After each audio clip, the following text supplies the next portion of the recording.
Well, for the last few days, it has been like a movie scenario unfolding in St. Louis, a story of intrigue and of spying and of secret meetings and of electronic surveillance.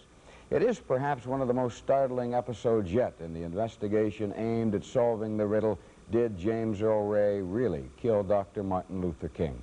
Today, a suburban blackjack man admitted that he had been spying on Jerry Ray, James Earl's brother, since around the first of the year, supplying information to a man named Conrad Pete Bates, a committee member and former Madison County Sheriff deputy. The last face-to-face meeting between Bates and the informant, Oliver Patterson, was here at a North County Denny's restaurant. Patterson in his van, Bates in a black over white automobile. These pictures taken yesterday by cameraman Al Amon. Among other things, Patterson had invited Jerry to be a house guest at his home at 12,350 Old Halls Ferry Road. There, Patterson says he Xeroxed Ray's personal papers, made tape recordings which were picked up here by Bates on a 3-time-a-week basis. Last night, Patterson went to the Marriott Hotel to meet with James Earl Ray's attorney, Mark Lane, and to make some of the disclosures. Patterson said he was disenchanted with his involvement and the fact that money promised him for his activities was never delivered. Lane told Patterson to inform Bates of that fact. Bates said not to worry, that he would arrange for a New York Times reporter to tell Patterson's story in the committee's favor. An acquaintance of Patterson's, 19-year-old Susan Wadsworth, says she was used by Bates also. Here's Patterson. Hired by the assassination committee to find out what you can about Jerry Ray. Is that a fair assessment as to your assignment? Yes. Mm-hmm. And it was your job to report back to them? Right. And you did that in what ways? Through tape recordings? Through tape recordings. It was suggested that I use tape recordings. Everything was suggested. Nothing was ever, you do this, you do that. Mm-hmm. It was, well, if you want to tape record, here's the tapes. Here's replacement tapes. Tapes were picked up and dropped off. Who was the messenger, or who did the picking? Conrad Bates, of Wood River. Wood River? Right. Mm-hmm. Former Madison County Sheriff's deputy? Right. And he'd come, what, regularly to your home? 2 or 3 or 4 times a week, regularly. Would he stay long? Or? I would say generally between the minimum a half an hour to up to 3 or 4 hours. And at that time, Jerry, of course, was in Marietta, and there was nothing really going on. Things slowed down as every time Jerry comes to St. Louis, the meetings, the phone calls, etc., because Jerry might be at my house. Mm-hmm. What kind of things were they looking for? Was there any pattern to them? They, at first it seemed like they wanted to equate Jerry as being Raoul, number one. Number two, the questions were, did Jerry ever say his brother pulled the trigger? Repeatedly. That question was asked every time. In fact, during most of the tape recordings of the conversations, Bates was listening in on a monitor that I had set up and would write down instructions on what to ask him. And they were point-blank questions, which I didn't do, because you just don't do that. Did Pete indicate that this was his idea, or did he say it was coming from some other source? Most of the, every time that tapes would be mentioned or something else, he'd say, as friends, he'd clarify everything as friends. This is not the committee, we're doing this as friends. And he'd clarify it in that respect. This happened, the same thing, years before, and I kind of knew what that meant. Did they pay for this information? I was supposed to be paid, and promises and promises and promises, and as of yesterday, they're supposed to catch up with me and pay me a total of $900. Okay. All right, well, what's going on? Well, I'll tell you about it when I meet you. What do you think? Can we hold off till tomorrow? Yeah. I mean, meet today, but hold off on releasing the thing till tomorrow. One of the reasons is maximum impact. The Pope died about an hour ago, so you know. You're kidding. No, he died. He's cutting into my airtime? Yeah, that's right. You'd think he was Jewish. Yeah.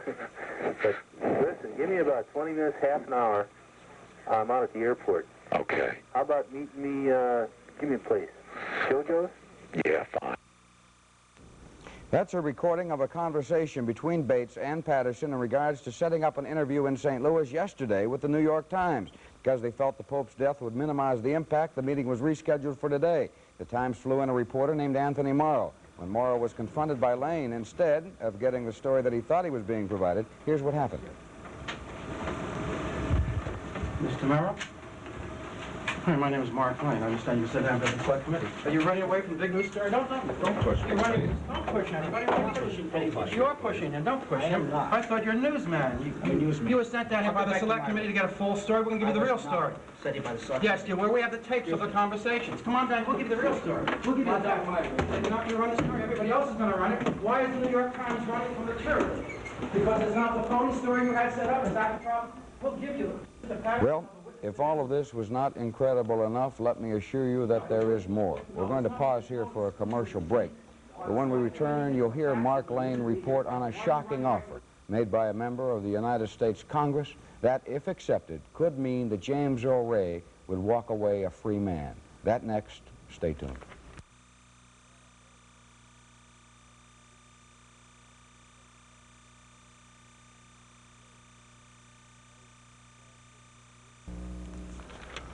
Welcome back. Now we are going to hear James Earl Ray's attorney, Mark Lane, talk about an offer. It is an offer originally made on July the 22nd by a United States congressman named Hal Sawyer, who's a member of the House Select Committee on Assassinations and the representative from Gerald Ford's old district in Michigan. On that date, I said 22nd, it's the July 21st. On July 21st at Brushy Mountain State Prison in Petros, Tennessee, Lane says that Sawyer offered Ray his freedom if he'd only admit to killing King. Here's Lane. He said, well, I can arrange for commutation of sentence so that Mr. Ray can walk out of this prison if he just admits that he did it, says that he did it, and gives us a little corroboration. And then it was clear to me why he didn't want any tape recorders present. He asked me to put my tape recorder off before that conversation took place, and nothing was being recorded secretly. And this shocked you when you heard it? You know, I tell you, it shocked me. Dick Gregory, who I told that they were having this meeting with me and the members of the committee, and I didn't understand why. I said, they're going to offer you a deal. And I said, that's impossible. So I was really surprised, even though Gregory had predicted this. And what I did was I asked the Congressman Sawyer for his telephone number in Washington, and he gave me his number in Washington so I could call him any time. And when he left, James said to me, you know, William Bradford Huey, when he was working for the FBI recently, gave us a better offer. Walk out of here. He's going to fix with the governor of Missouri as well. And he said, in addition, that he was offering me $220,000. This guy's offering us nothing. Did Congressman Sawyer ever offer any money? No, no money. It was not a very good deal. Just walking out for lying. It reminded me of the Rosenberg case. Just say you did it, and you'll be spared. And Ray looked at me in a funny way. He said, why'd you take his number? And I said, well, what do you mean? He said, well, you know I didn't do it, and I'm not going to ever say I did it. I just want to go to Washington and tell all the facts. I said, I just took his number so I can carry on this conversation to see if we can be able to get proof that he's made this offer, because I think it's a very improper thing to do. And then I called Sawyer. And, you know, one thing about telephone calls is it's very hard to make a electronic sweep of somebody's home when he's making a telephone call to determine whether or not he has a tape recording. I can just tell you that Sawyer made the same offer to me in 2 separate telephone conversations, and I can prove it. Well, we reached Congressman Sawyer this afternoon. Now, he admitted making that offer, and he said he had operated this way before as a prosecuting attorney in Michigan. He added, however, he was in no way interested in making a deal with Ray to admit that he acted alone, that he was merely trying to get to the bottom of the assassination, something we'd all like to do. We're going to change the pace a little bit, and we're going to go to Oblet Large, right? Is that right? That's right. There.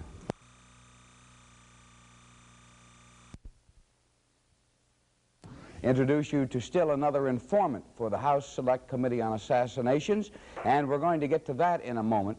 But first, I want to let you know that we've got another item to swap tonight. The swap is back, and it's a litho stone. They call them printing stones, I believe. It's rather handsome, isn't it? It's a litho stone that was used to print stationery for the Wagner Manufacturing Company. Now, if you've got something interesting that you would like to trade for this litho stone, they're rare. You can't find many of these, and they're a good find to be sure. You can call us right now at 969-6666.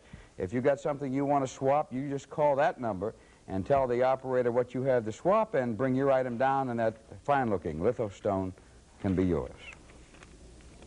Well, we have spent most of the evening and most of the today in further pursuit of the story that we broke yesterday, the story of a man named Oliver Patterson, a man who went public, telling us how he spied on Jerry Ray, the brother of James Earl Ray. Well, tonight, a new development, the story of a young woman, 19 years old, who was too frightened to talk, now telling us how she, too, was used by an agent of the House Select Committee on Assassinations to obtain information from Jerry Ray.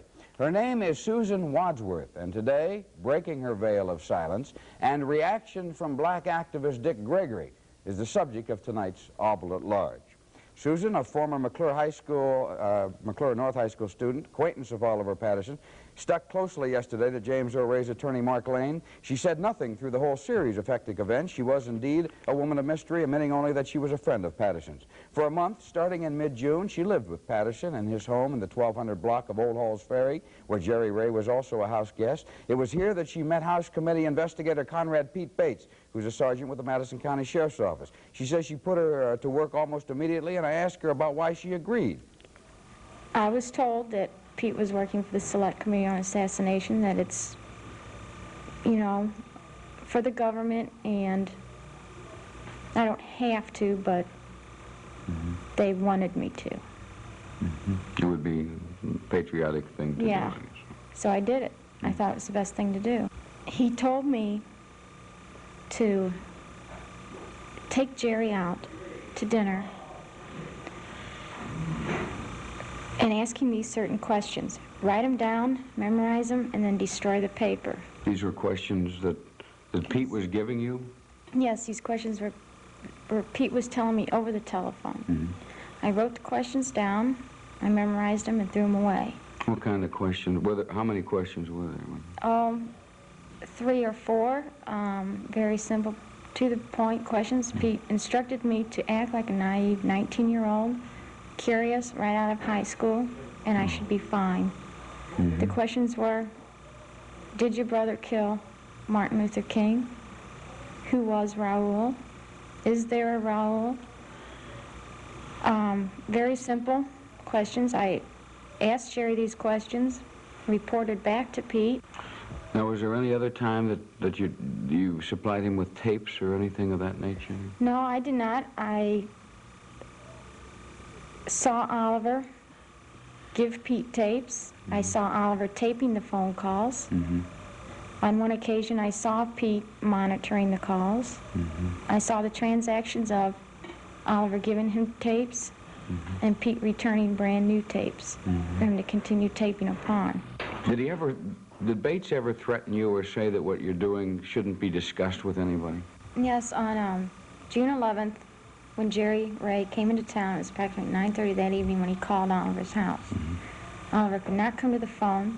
He then called back about an hour later. That was the first time I'd ever talked to Jerry Ray. After the phone call, Oliver contacted Pete in Wood River, told him Jerry was in town. They talked for a while. Oliver got off the phone and told me that if I ever said anything about the taping of phone calls, if I said anything about anything that goes on in that house, Oliver would kill me.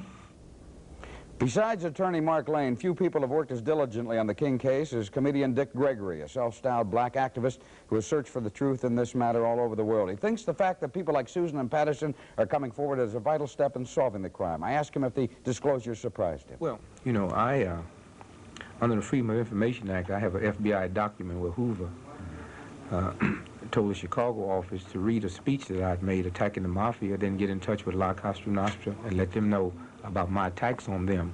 So when you get the head of the FBI in 1968, when most folks thought he sit at the right hand of God, would say to his Chicago office to get in touch with the mafia and tell them that Dick Gregory's saying bad things about him, nothing surprises me anymore. But I think the beauty is, I think, you know, the Dick Gregorys and the Mark Lanes, that will not save this nation. I think when the masses of the American people wake up to what is going down, not until then will we turn it around. Oliver Patterson's disclosure is a significant step? I think very, very significant, almost as much significant as breaking the conspiracy on who killed King and Kennedy, because there's a lot of people that would believe the FBI now that say they don't do these things no more, that we have, you know, a new type of mandate, and it still goes on. Well, in both cases, Oliver Patterson and Susan Wadsworth say that Jerry Ray was the target of the spying operations. Now, if you followed this case closely, you'll notice that Jerry Ray has not yet commented. That is because he is in Washington, D.C. this week with a friend of his, Rhonda Gibson, who dated Jerry during the time of the assassination. She was visited 3 different times by Agent Bates, and it's ironic that she should be called to testify at the very time when Bates himself is appearing before his committee colleagues, who now, it would appear, are more intent on investigating themselves than anyone else. That's all Blood Large for tonight. We'll be back with more Newsbeat for you shortly.